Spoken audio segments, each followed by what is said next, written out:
Hello, this is Pastor Brian Anderson. We have another daily devotion. We are in the book of Exodus. We're traveling through Exodus. We've gone through Genesis, we've gone through Matthew, and today we find ourselves in Exodus chapters 3 and 4.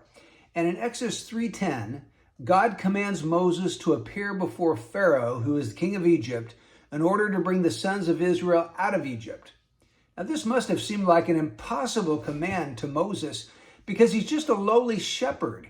And the Pharaoh is the most powerful man in all the land. So it's no wonder that Moses comes back to God and says, "Who am I that I should go to Pharaoh and that I should bring the sons of Israel out of Egypt?" On the one hand, that's a pretty good question because Moses here is saying, "Who am I?" And really, who was Moses? Who was he? He was no one great, no one mighty, no one powerful or influential. But God tells him what really counts in verse 12. He says, "Certainly I will be with you." So the important thing is not who we are.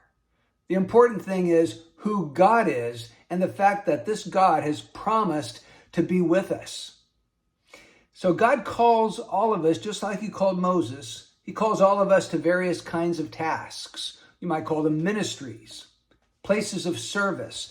And sometimes those tasks may seem impossible to you. We must not depend on our own power or our own abilities, but trust in God and God's promise that he will be with us. If God is with us, that's enough.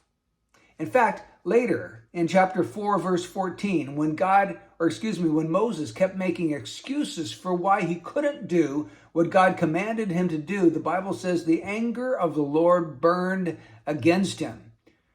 So in order for you and I to avoid God's displeasure, we need to constantly remember that he is with us.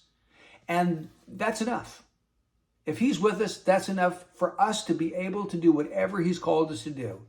If he's with us, we can do anything that is according to his will for our lives.